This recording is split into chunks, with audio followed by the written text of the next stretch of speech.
que confiam no Senhor renovam suas forças. Você jamais ouviu dizer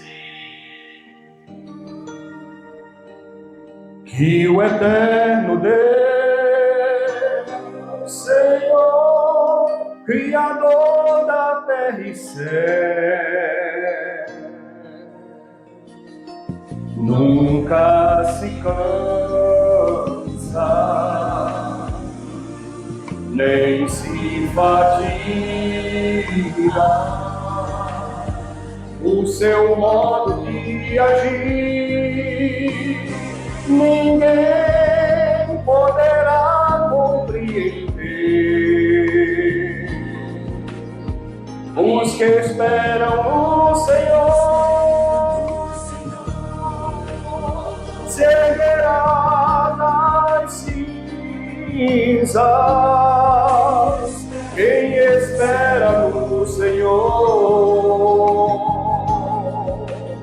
sempre irá vencer.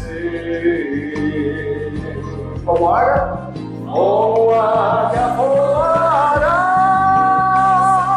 mais alto que as montanhas,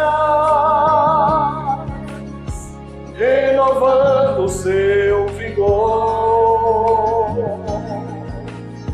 renovada em seu amor. Amém? E dá poder ao oprimido,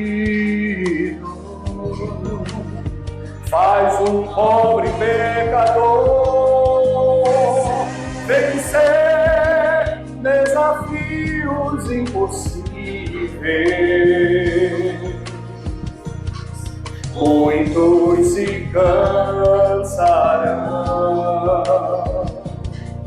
muitos desistirão, mas quem terá a vitória em suas mãos. Quem espera no Senhor se erguerá nas cinzas. Quem espera no Senhor sempre irá vencer. Como águia voará mais alto que as montanhas, renovando seu vigor, renovado em seu amor.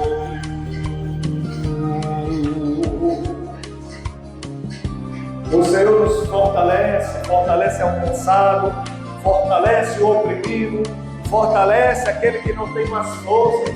Os jovens se cansam e ficam exaustos, os moços tropeçam e caem. Mas aqueles que esperam no Senhor, aqueles que confiam no Senhor, correrão e não se cansarão, caminharão e não se fatigarão. Voarão como águias, em nome do Senhor. Amém? Quem espera no Senhor se erguerá nas cinzas. Quem espera no Senhor sempre irá vencer. Como águia voará mais alto que as montanhas, renovando seu vigor, renovada em seu amor,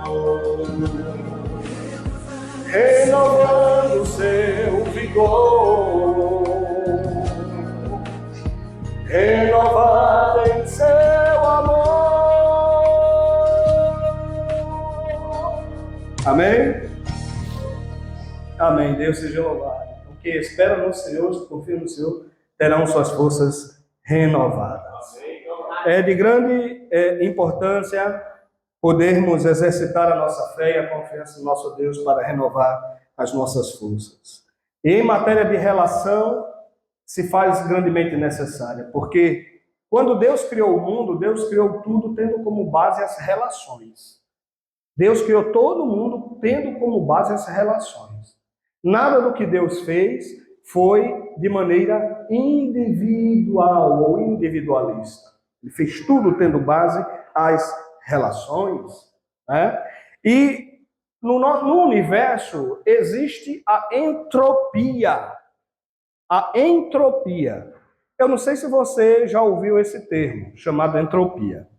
Entropia é um conceito ou uma grandeza da termodinâmica que mede o grau de desordem das partículas do sistema físico. É meio complicado.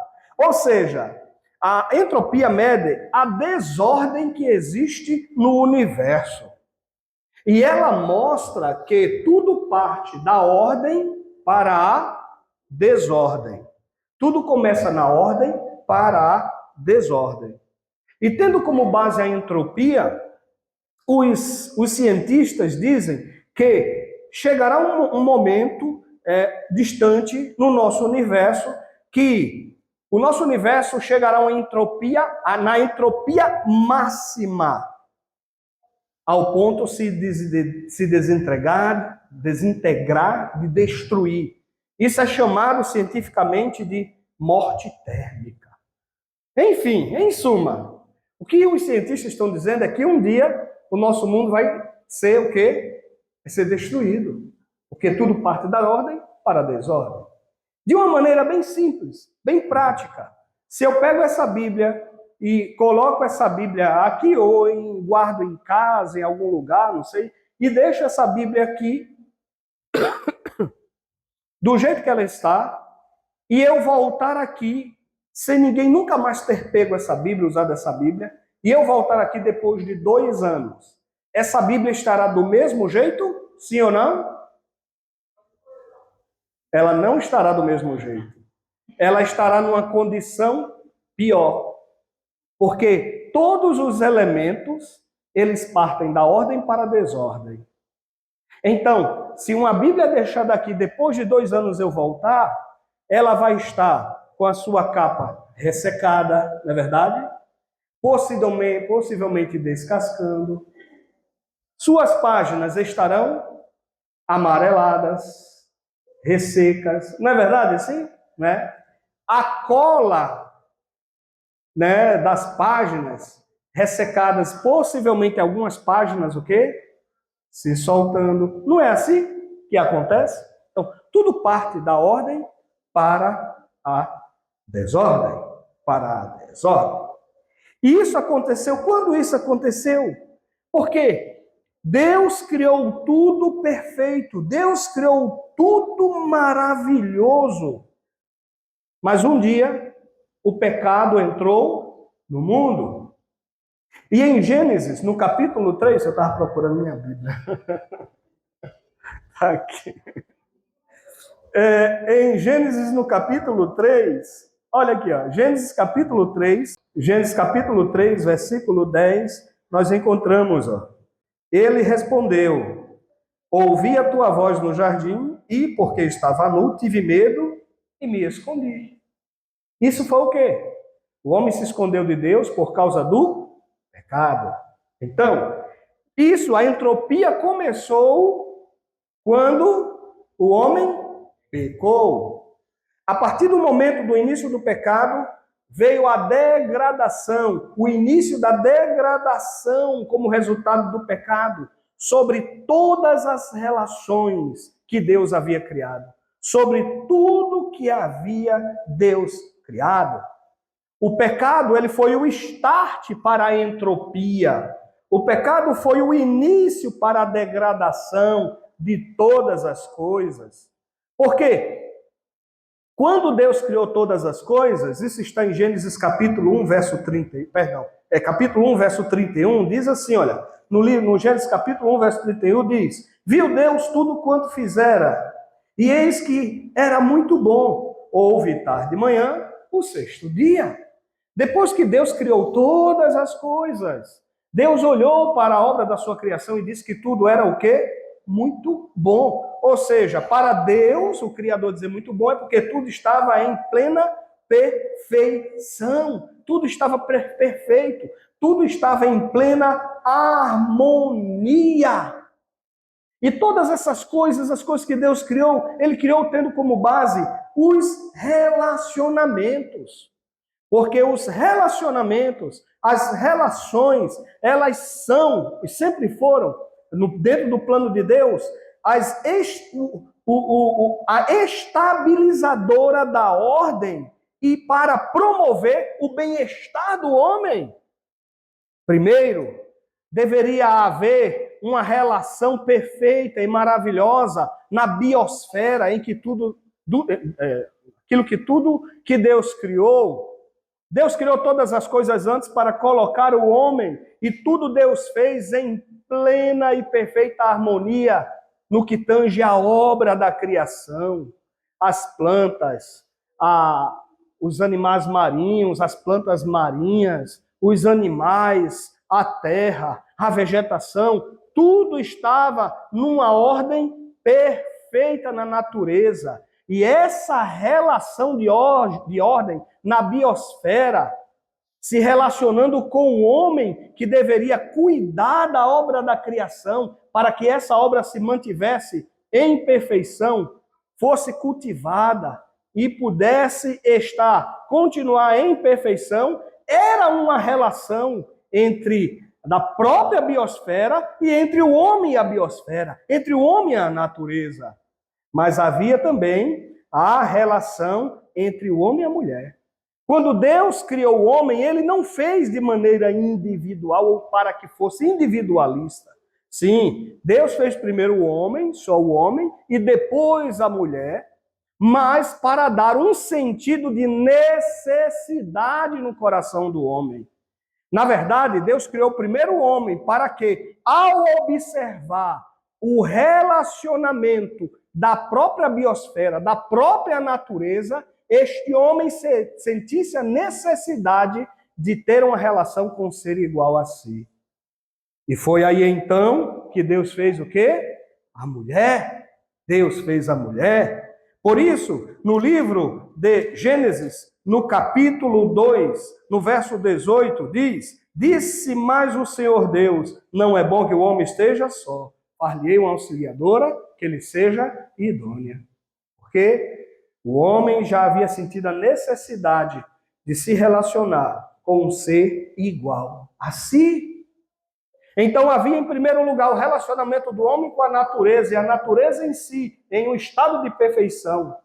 Deus criou, então, um relacionamento humano, a família, a primeira instituição divina, a principal instituição divina, a família, para que a família se relacionasse com a natureza, mas também a terceira relação, para que a família se relacionasse com quem? Com Deus.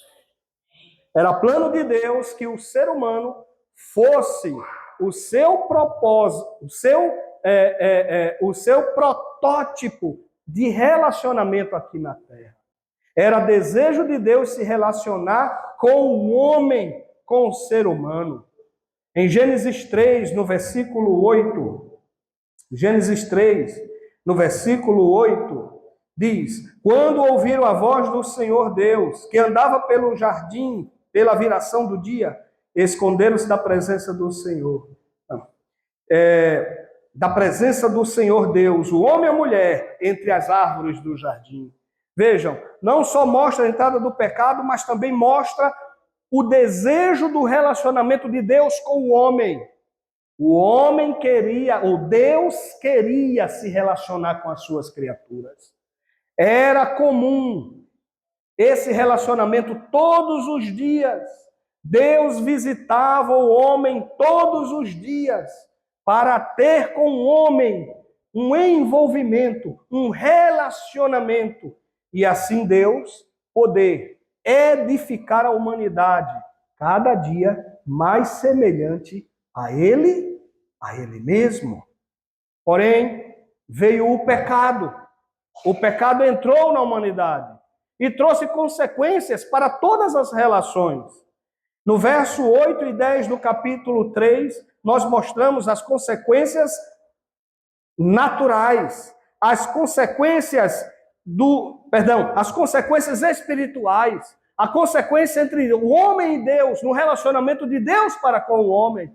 O homem que tinha prazer em receber Deus na sua casa, no seu lar edênico, agora estava fugindo de Deus, se escondendo de Deus. No capítulo 3, versos 12 e 16, as consequências conjugais, as acusações, o homem dizendo, foi a mulher que o Senhor me deu, ela me deu do fruto, foi a mulher. Deus dizendo para a mulher as consequências do pecado, que a sua relação com a reprodução, com a maternidade seria agora com dores. A relação da mulher com o homem, a tua vontade agora será para o teu marido, né? O que Deus estava dizendo ali, que o marido seria agora o cabeça, o líder da relação. Porque antes do pecado, não havia líder. Os dois eram um só. Estavam plenamente em unidade e harmonia. Mas também as consequências do pecado no verso 17. As consequências do pecado na natureza. Deus amaldiçoou a natureza, dizendo que o homem agora sofreria para ganhar o seu pão, consequência sobre o homem, mas dizendo que a natureza estava amaldiçoada. Nasceriam brolhos, espinhos, seria uma natureza sofrida, uma natureza com problemas para produção, para manter o homem. O homem deveria suar para se manter, para ganhar o seu pão. Sim, meus queridos, o pecado, ele desestabilizou todas as relações.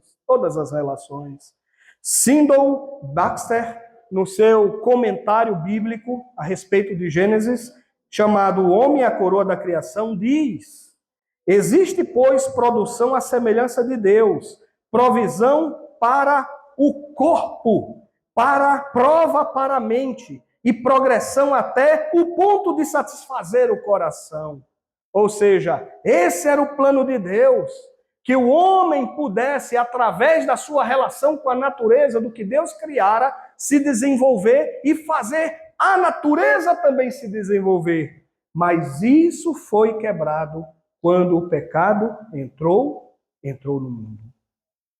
Quando o pecado entrou no mundo. Sim, o plano de Deus, no verso 28 de Gênesis 1, que nós lemos, verso 28, e Deus os abençoou e lhes disse, sede fecundos, multiplicai-vos, enchei a terra e sujeitai-a, dominai-a sobre os peixes do mar, sobre as aves dos céus e sobre todo animal que rasteja pela terra.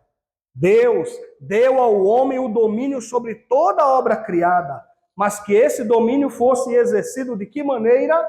Está em Gênesis capítulo 2, no versículo 15.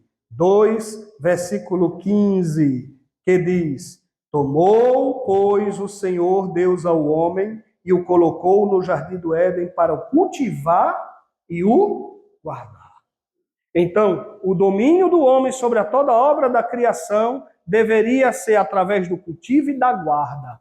Ou seja, deveria ser um domínio harmonioso, um domínio bondoso, um domínio de amor. Ainda no seu livro, Comentário Bíblico Adventista,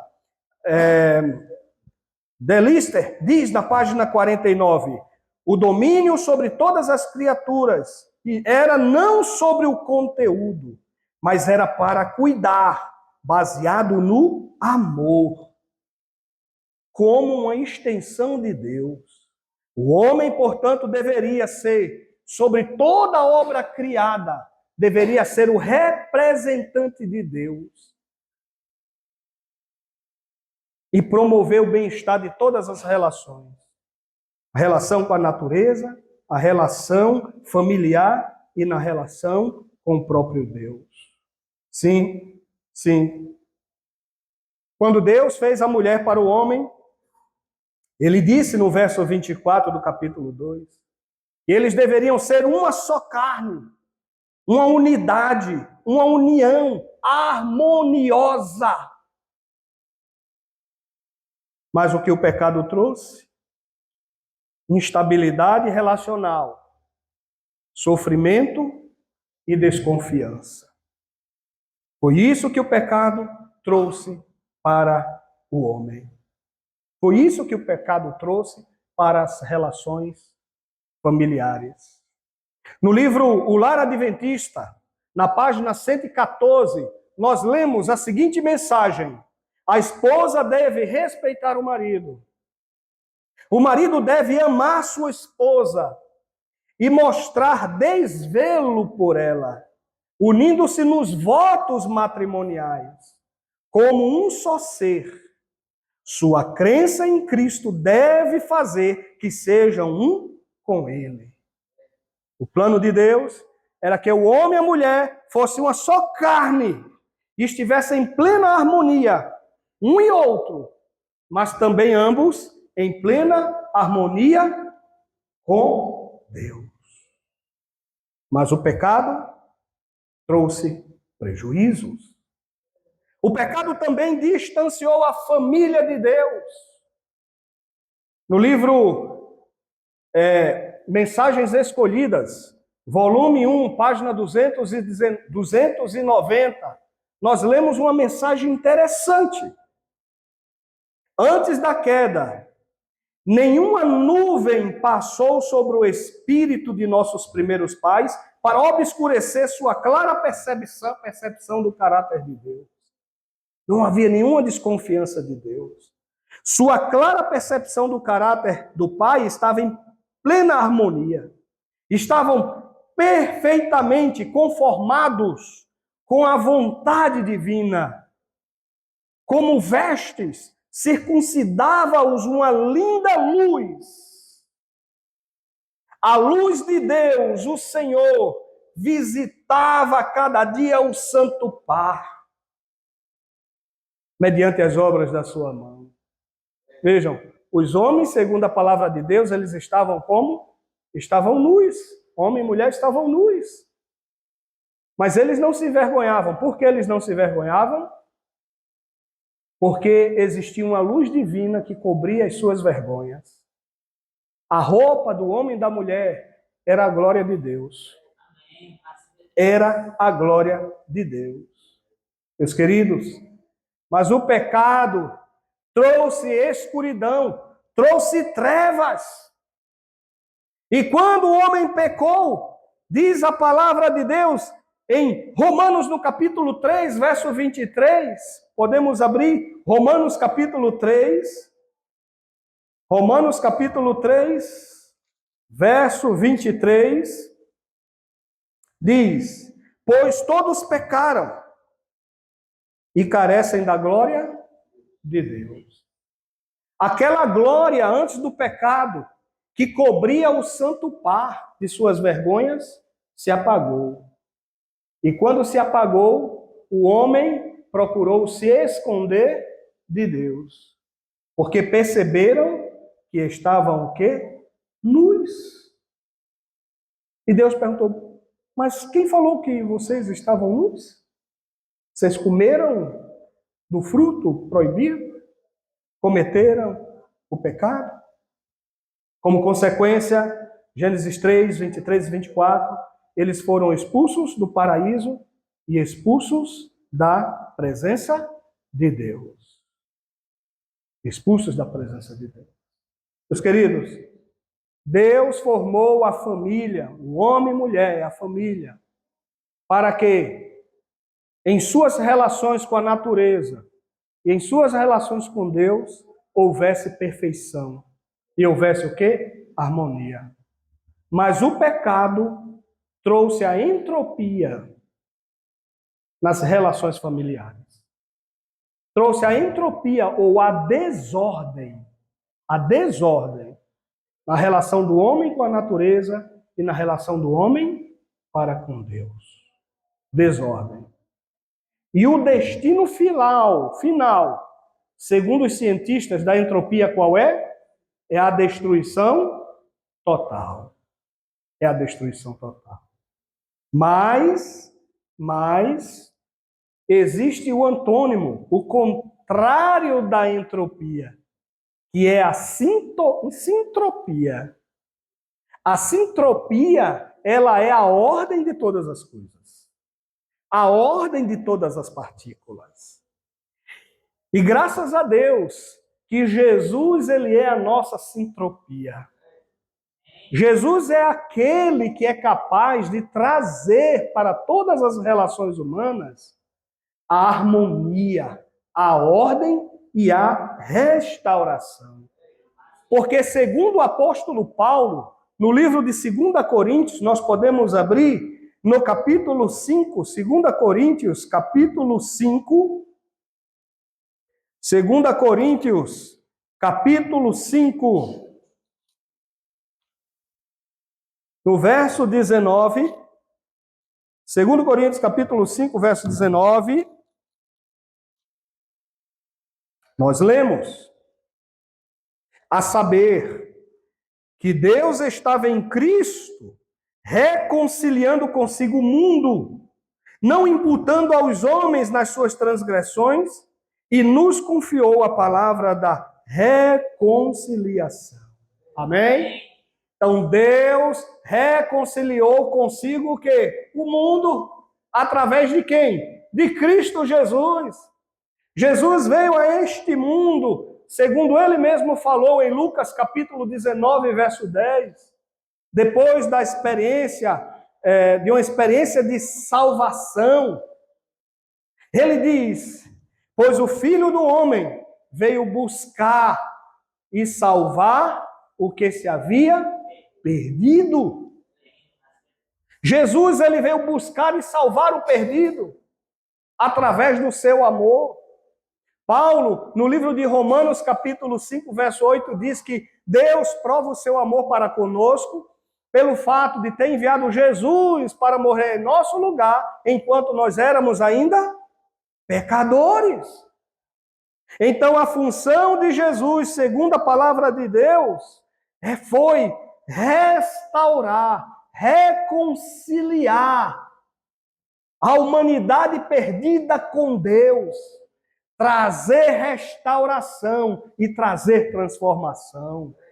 Jesus, ele é a nossa sintropia. Jesus é aquele que traz ordem, que traz harmonia e que traz a reconciliação. Amém? Só Jesus pode reconciliar todas as coisas e salvar todas as coisas. Somente Jesus. Somente Jesus pode fazer em nosso coração o que falou o profeta Ezequiel no capítulo 36, verso 6. Quer tirar o coração de pedra e colocar o quê? Um coração de carne. Só Jesus pode destruir o orgulho que existe na nossa carne, nos trazendo de fato, a verdadeira humildade. Só Jesus pode nos dar força para vencermos o egoísmo que está no nosso coração. E que muitas vezes, todas as vezes, esse orgulho, esse egoísmo nos leva a manchar as nossas relações. Traz para a nossa família problema, dores e dificuldades. Precisamos hoje permitir que Jesus seja o reconciliador das nossas relações. Precisamos permitir que Jesus esteja no seio do nosso lar, como a nossa sintropia, para trazer a reconciliação. E quais são os conselhos de Jesus hoje? Quais são os conselhos de Jesus para os nossos laços, para fortalecer as nossas relações? Quais são os conselhos de Jesus? Mateus 7, verso 12, que é o verso áureo dos relacionamentos, diz que só devemos fazer aos outros aquilo que queremos que os outros nos façam. Aquilo que vós quereis que os outros vos façam, fazei-os vós antes. Ou seja, se queremos algo, é aquilo que nós devemos fazer primeiro. Em Efésios 4, verso 2, abramos a palavra de Deus no livro de Efésios, capítulo 4, no verso 2, e vamos ler a palavra de Deus que nos fala o conselho do apóstolo Paulo, inspirado por Cristo, por Deus, diz: com toda humildade e mansidão, com longanimidade, suportando-vos uns aos outros em amor. Suportando-vos uns aos outros em amor. Esses são os conselhos de Jesus para nós. Esses são os conselhos de Jesus para as nossas relações, para os nossos relacionamentos. Especialmente para a nossa família. Porque todas as relações, a relação com a natureza e também a relação com Deus, só tem sentido de existência se houver a família. Porque a família foi o objetivo final de Deus.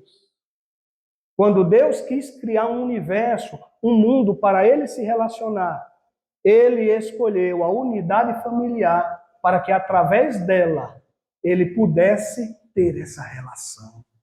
O plano de Deus para a restauração de todas as coisas não é em si como um fim em si mesmo a natureza. Não. O plano de Deus para restaurar todas as coisas não é um fim em si mesmo, Deus ser servido. Não. O plano de Deus final, o plano de Deus de restauração final, é resgatar a minha e a sua família. É isso que Deus quer. A base de todas as coisas é a restauração do relacionamento familiar. É isso que Deus quer para mim e para você. Portanto, meus queridos, Jesus ele é capaz de trazer ordem para a humanidade. Jesus ele é capaz de trazer harmonia para a nossa família. Jesus é capaz, ao estar no nosso lar, de trazer alegria e felicidade e assim transformar a minha vida e a sua vida. Mas para que isso aconteça, nós precisamos tomar uma decisão. Nós precisamos reconhecer as nossas falhas, reconhecer a entropia que existe na nossa família, as desordens que existem na nossa família. E eu quero dizer uma coisa, nenhuma relação, nenhuma família ela vai ser perfeita. Todas as famílias estão no processo de entropia, estão no processo de desordem. Mas se nós permitirmos que Jesus entre no nosso lar, que Jesus seja o cabeça do nosso lar, como ele se propõe, lá em Apocalipse, no capítulo 3, verso 20. Eis que estou à porta e bato. Se alguém ouvir a minha voz e abrir a porta, eu entrarei em sua casa, cearei com ele e ele comigo. E se nós abrirmos a porta do nosso lar, da nossa família, para Jesus entrar, ele vai trazer ordem, ele vai trazer reconciliação, ele vai trazer paz e ele vai trazer restauração. E é isso que Jesus quer fazer com a nossa família. Você deseja que Jesus seja a sintopia da sua família? Você deseja convidar Jesus para estar no seu lar, para trazer a harmonia que você tanto sonha? Você deseja que Jesus adentre na sua casa para que o seu lar possa viver em um ambiente harmonioso, de paz, de restauração e de salvação? Esse é um momento especial. E eu gostaria, eu não sei quantas famílias estão aqui, ou quantos casais estão aqui, mas se porventura você está longe da sua família, eu gostaria que você agora se achegasse pertinho da sua família. Todos estão juntos já?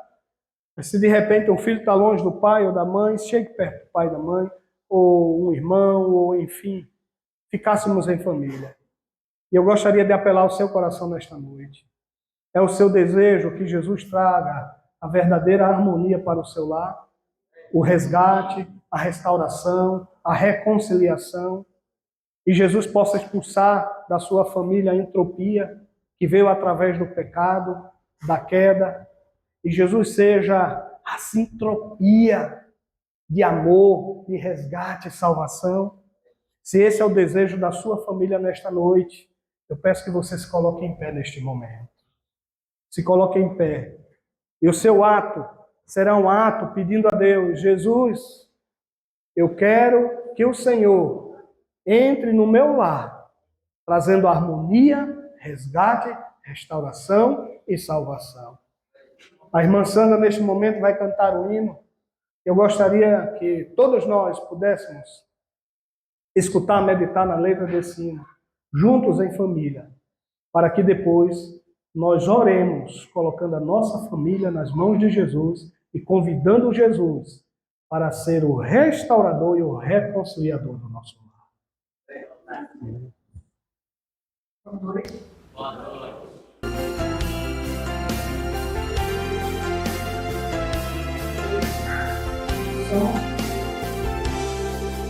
Não há Deus maior que o seu, Ele vai curar sua dor. Se escalar salvou a meretriz e sua família, que pode o sangue de Cristo fazer por você e por sua casa. Se um filho partiu, se um bem se perdeu, se o amor esfriou, ou alguém morreu, você pode chorar, mas não deixe de esperar em Deus. Sua casa é herança de Deus, ninguém pode faltar, pois quem guarda sua casa é o leão da tribo de Judá. Quem tem a marca de Cristo tem uma aliança firmada de Deus. Sangue reveste a casa e quando lá dentro a glória de Deus. Reúne a família, acende a família, restaure o que Ele formou. Ele acaba com ele, Ele sara a terra, a casa se torna o Senhor. Ele põe, Ele tira, Ele mata e a vida, faz tudo voltar a brilhar. Pois a casa que fez ao Senhor, Ele vai triunfar.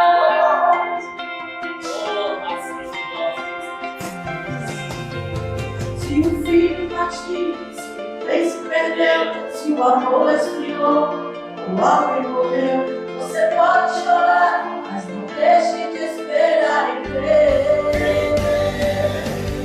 Sua casa é herança de Deus, ninguém pode tocar.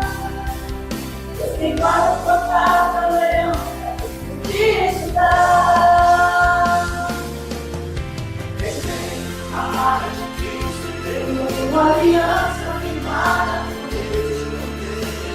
Sangue reveste a casa, quando lá dentro a glória de Deus. Reúne a família, acende a família, olha que Ele formou. Ele acaba com a guerra, Ele sara a terra, a casa se torna o Senhor. Ele põe, Ele tira, Ele mata a vida, mas tudo volta a cuidar. Deus acaba de ter o Senhor, Ele vai triunfar. Quem tem a marca de Cristo tem uma aliança firmada com Deus. Sangue reveste a casa quando lá vem a glória de Deus. Reúne a família, acende a família, restaura o que Ele formou. Ele acaba com a guerra, Ele sara a terra, a casa